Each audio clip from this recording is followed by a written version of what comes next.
when I am around someone who feels like they're like really like doing whatever, feels like they're living their purpose, it affects me in the way of, on the one hand, like kind of opening a window like into what is possible. Like, oh wow, like your friend is like building her dream of like living off grid in a community, and or like, oh wow, like this, yeah. So like it's like opening up a world of possibility, whether it's something that I like. It doesn't have to be something that I like want to actually join in on or to be a part of, but that, and then also like I think when you feel like you're living your purpose, there's a sense of joy and flow, or there's just some energy that radiates out, and it's like absorbed, or it passes through whoever's around you. And so I definitely have like felt that kind of infectious, like radiating joy and energy coming from people who are like feel like they're living their purpose. And so yeah, I guess that that would probably be true for me too.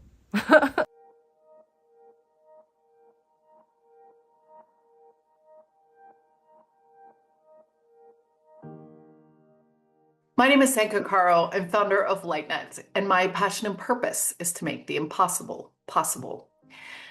I'm here today with Sofia Suardi, actually my niece. But before I tell you about that, I want to talk about how we are getting down to the last 10 episodes of the 100-person research project quest that we were on with the Holomovement to really figure out once and for all what is the funnest, fastest, cheapest way to find our purpose.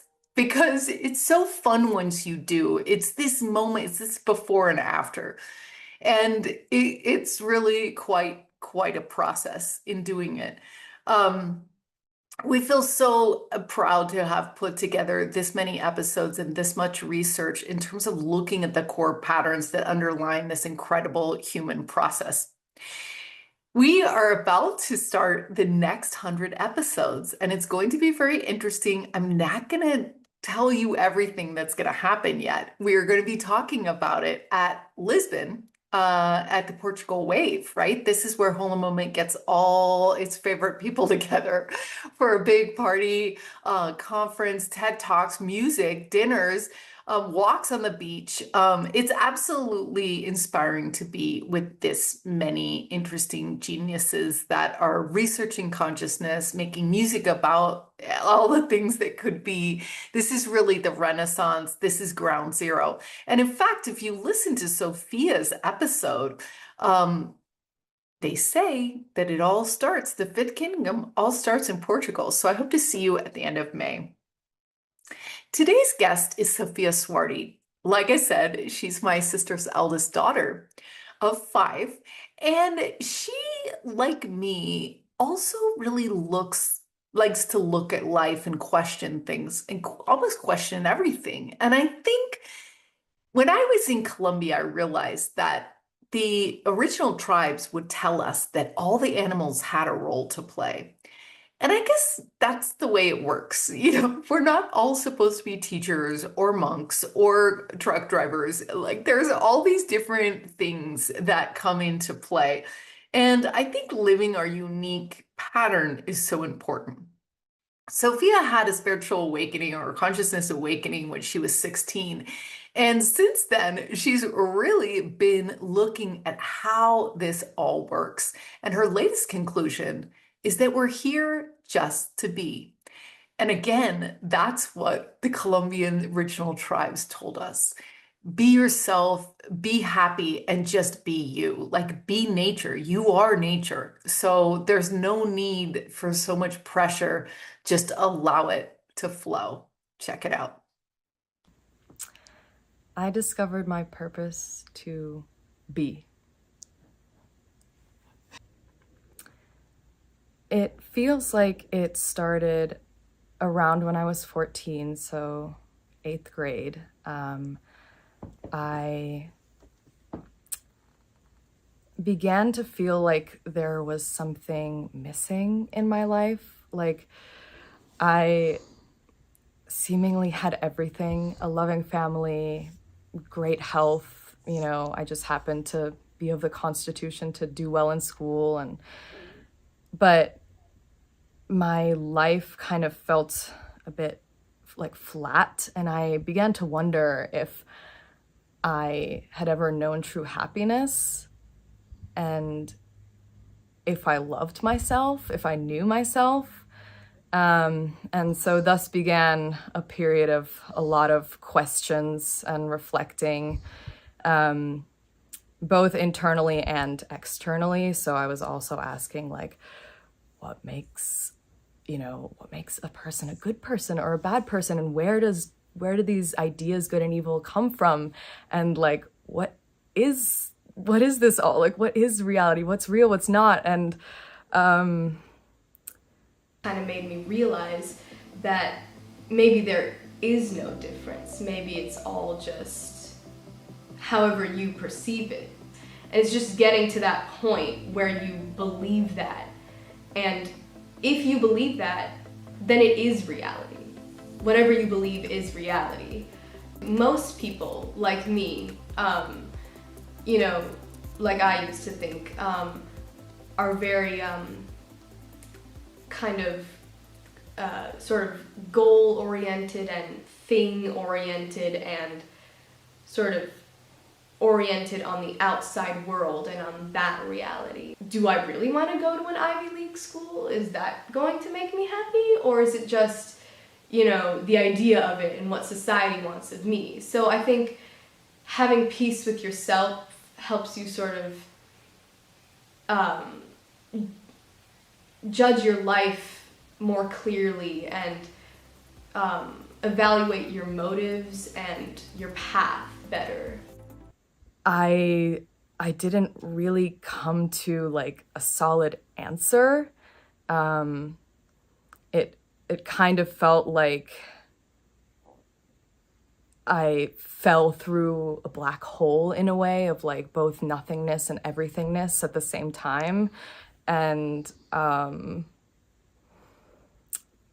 yeah, I guess that's how I came to just like, well, I don't know anything except that everything just is, and whatever I am, just am. And so yeah, I'm just exist, I'm here to be. And I don't think it's necessarily my purpose to enjoy being, but I do enjoy when I'm in the kind of energy state where I'm like, yeah, I'm just enjoying being, which I'm so grateful to be feeling that these days, and I have so much fun.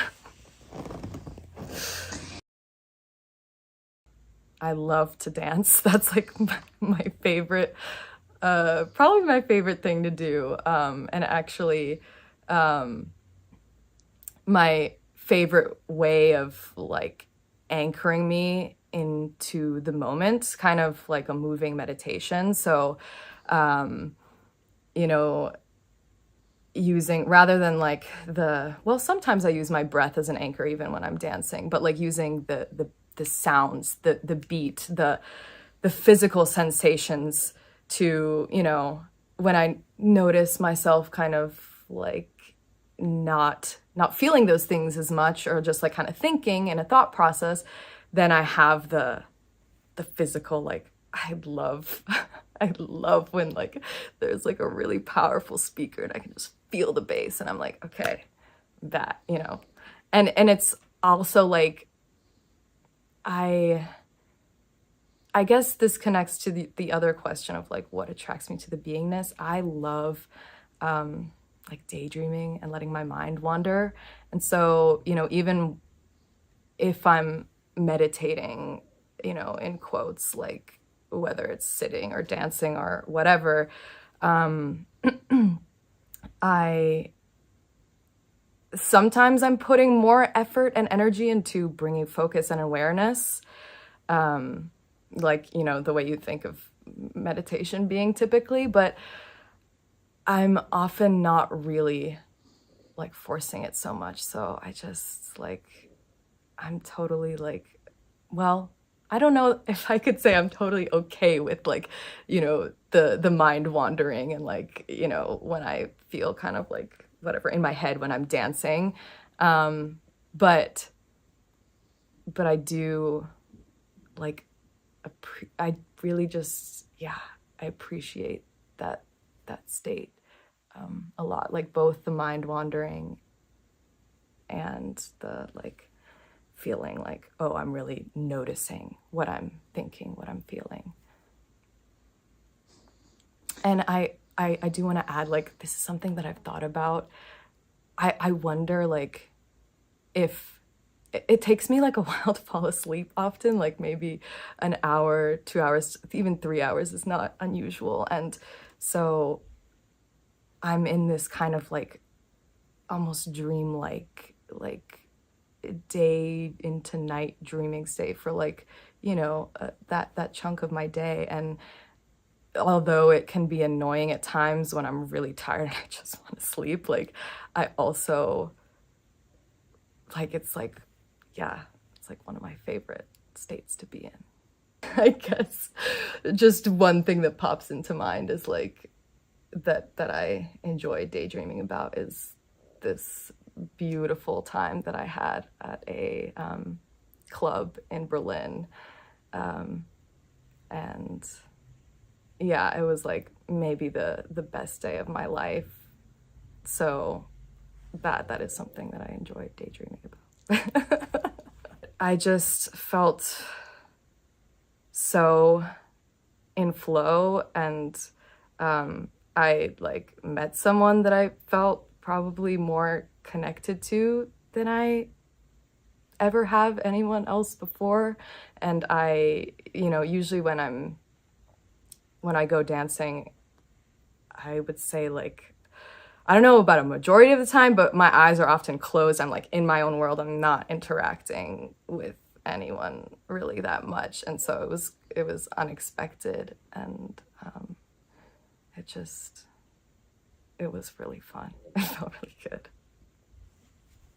There's a feeling of purpose. You know, there's on one level this like philosophical, like, it's just, you know, what is purpose? Like, is there, you know, whatever. But yeah, there is this feeling of like, I'm really like, feel like I'm doing like what like feels good, and like what I've, you know, I feel like I'm meant to be doing. And for me, I guess the biggest struggle has been depression, I guess. And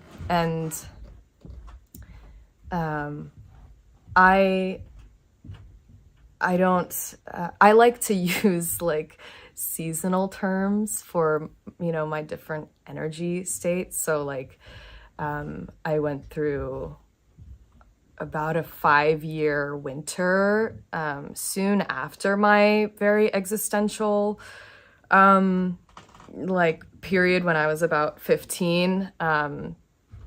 And it was weird because, you know, while I was having all these like realizations, and, you know, it actually was like, I mean, there was actually a bit of a moment of like kind of an ego death of like feeling like the world like dropped beneath me, of like, oh my God. Like, I remember just sitting on the hill behind my house, and I had actually just watched Inception, and, you know, there's a quote that's like, an idea is like dangerous, or it can be dangerous. It can be like a seed. Maybe it doesn't say dangerous, but it can take root in your mind. And this idea in the movie of like, what if you're dreaming and you like wake up to like a more real reality, and how like you never know.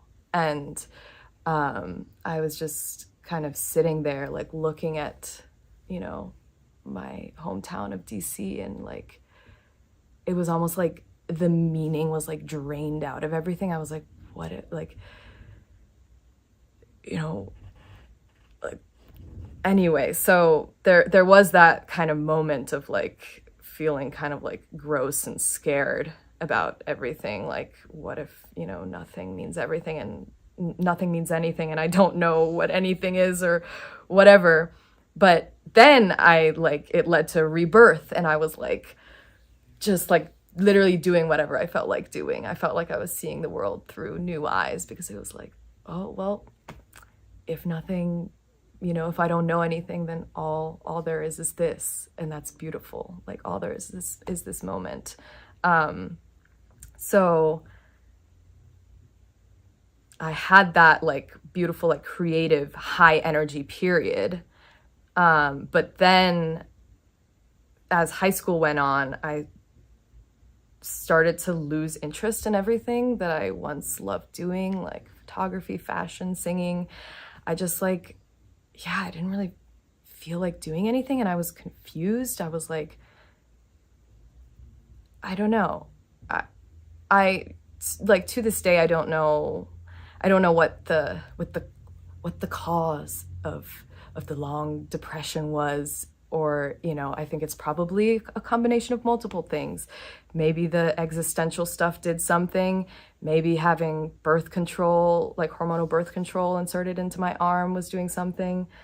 You know, maybe the food I was eating, maybe just having a tumultuous like high school time.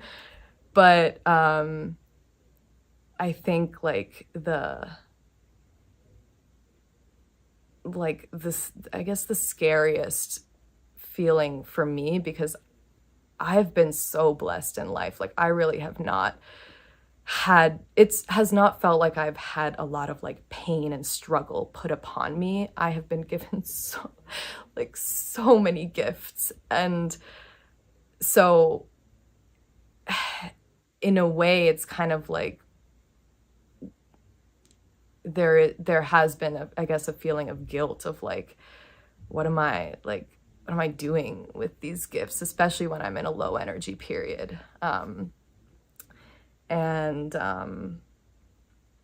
Yeah, and the scariest feeling for me, I guess, has been like numbness, just like not feeling much, not doing much.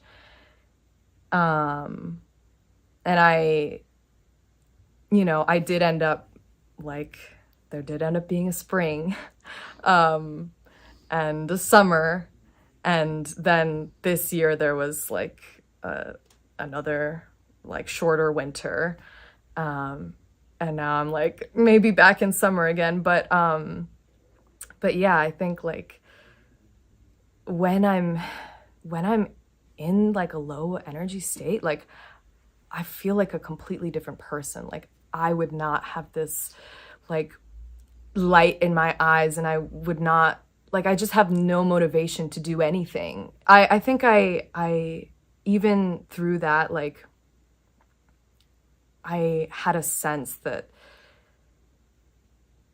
it's okay. Like, it's really okay to like, and it took me, I think part of the reason why the 5-year winter dragged on so long was that for most of it, I was like, I didn't want to let myself like sink too deep into depression, because I was afraid of never coming out of it.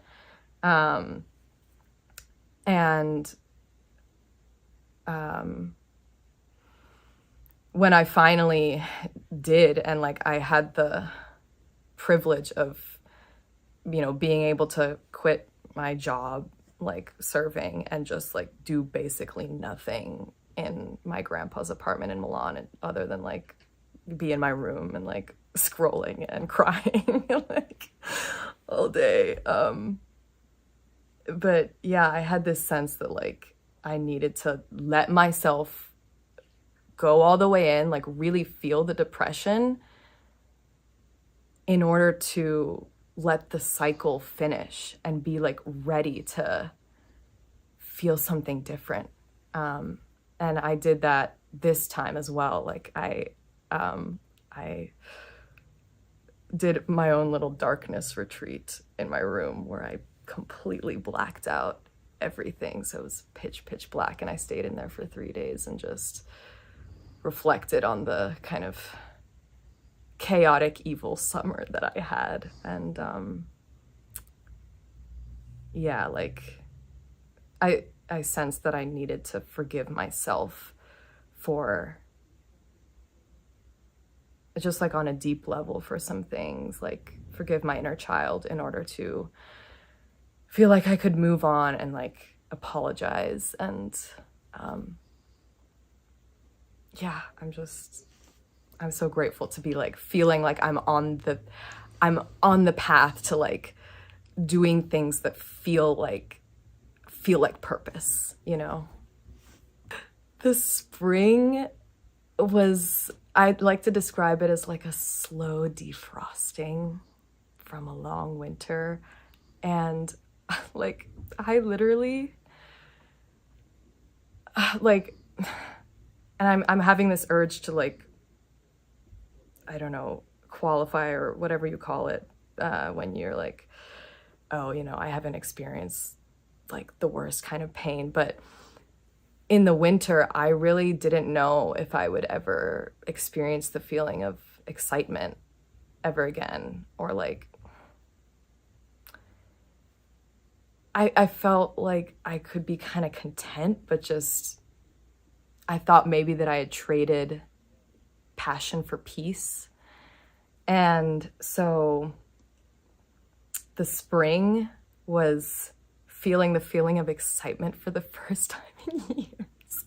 And I was just like, oh my God, like really the winter made me so grateful for whenever, you know, I mean, not whenever, it's not like I'm constantly now in a state of gratitude for whenever I have the feeling of excitement or whenever I have the feeling of like having energy to do stuff. But like really, you know, when it started out, it was like, oh my God, like it doesn't feel like so hard to like send a text or like do my laundry or do the dishes, like just simple things. I was like, wow, like I have the energy to do this. And it doesn't, like depression really makes mountains out of molehills.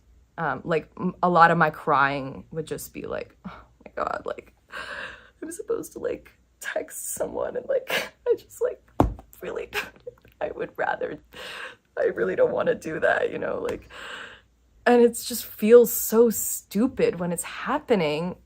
And so there's a, you know, there would be a part of me that was like, oh my God, like people are like going through like actual, just really hard stuff in life. And I'm just, you know, but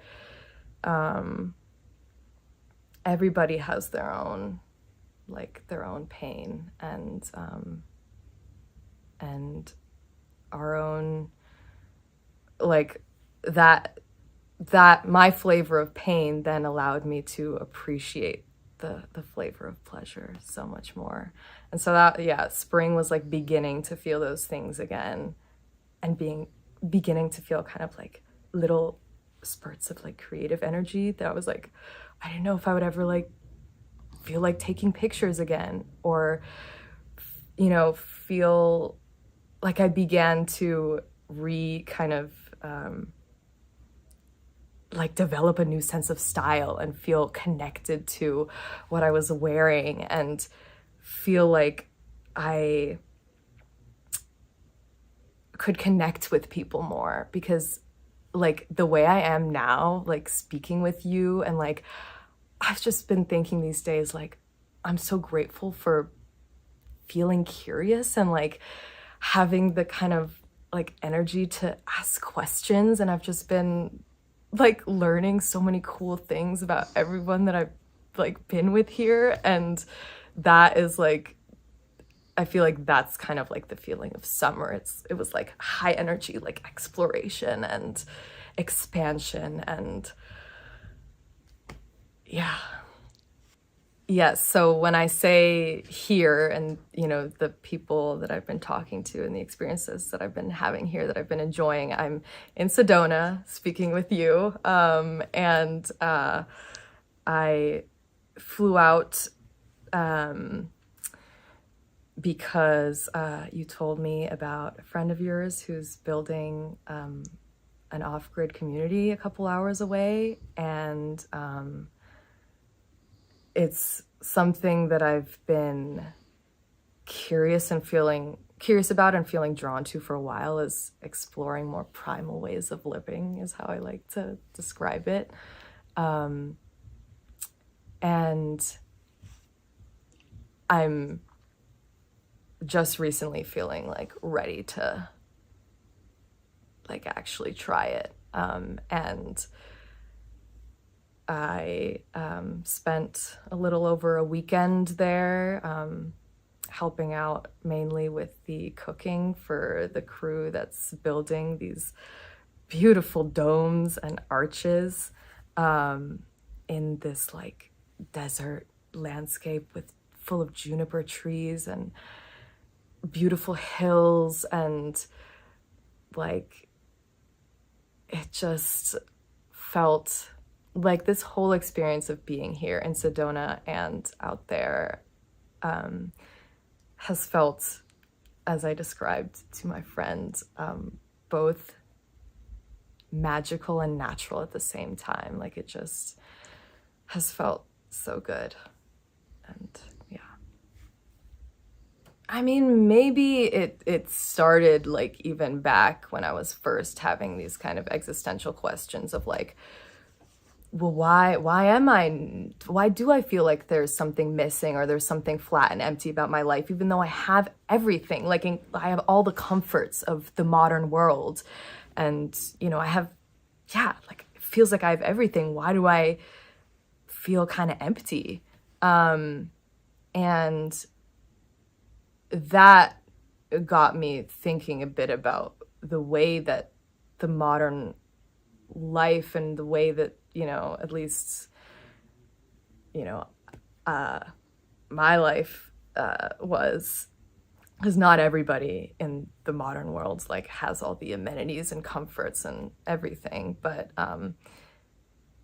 that the way that humans evolved was in a totally different environment. And so like I feel like it makes total sense that we're having so many of these quote unquote issues, like depression, anxiety, you know, all these like health things that are very much like, you know, they call them modern diseases.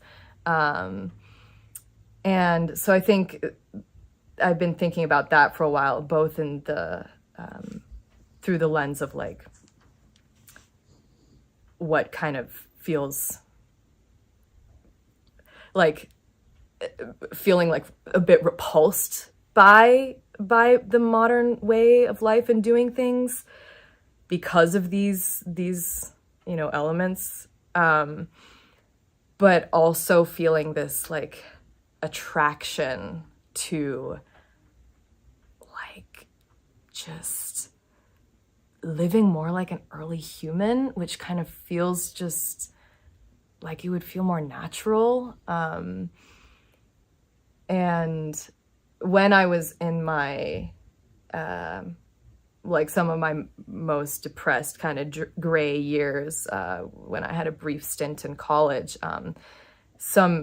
it was also during COVID. So I decided to take the second semester of the year off rather than go online. And people were talking about WWOOFing, which stands for Worldwide Opportunities on Organic Farms. And you can volunteer almost anywhere in the world, and have free food and lodging, and, you know, help people on their, usually it's like farms.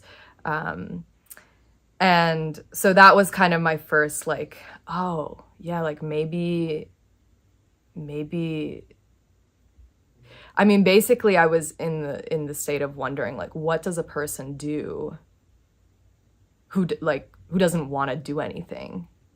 And so my thought was like, well, maybe I'll just marry a farmer, have his babies, and like the farm labor and the instinctual, you know, drive to mother will like keep me going.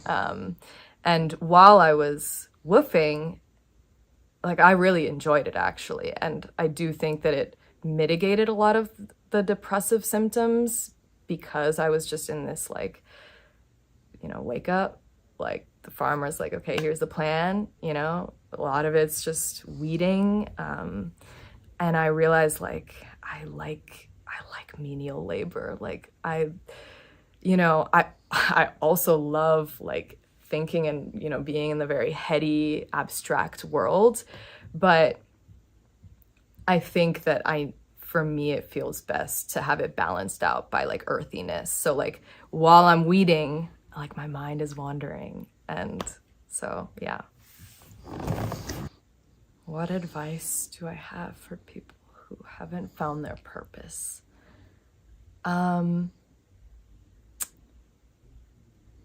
Well, I mean, I guess, first of all, I, like, for me, you already are living your purpose. Like, you exist. And that,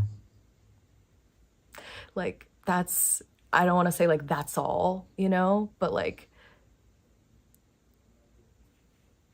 it doesn't need to be like anything more than that. Like that's beautiful, and I'm so happy that you exist. When I am around someone who feels like they're like really like doing whatever, living, feels like they're living their purpose, it affects me in the way of, on the one hand, like kind of opening a window like into what is possible.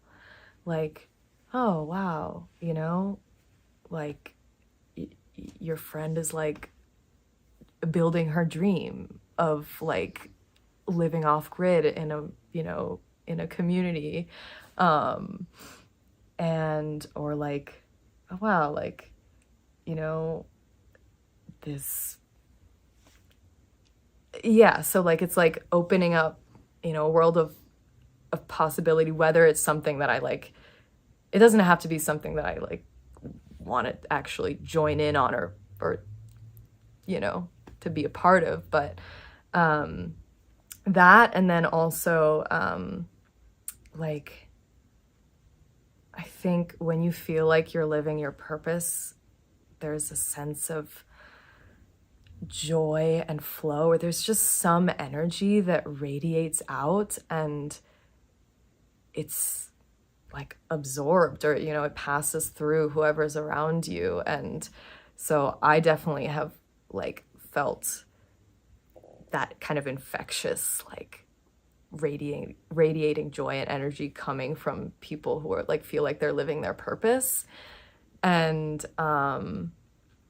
so yeah, I guess that that would probably be true for me too. I think a majority of people that exist are existing, and so for me, they are already living their purpose. And yeah, I think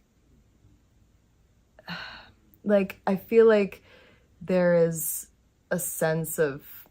can be a sense of like, oh, if I'm not like feeling like totally in flow, or I'm not feeling like I'm living my purpose, like I need to find it, or like I need to be doing something else, or like I need to get out of my thinking head and just like be.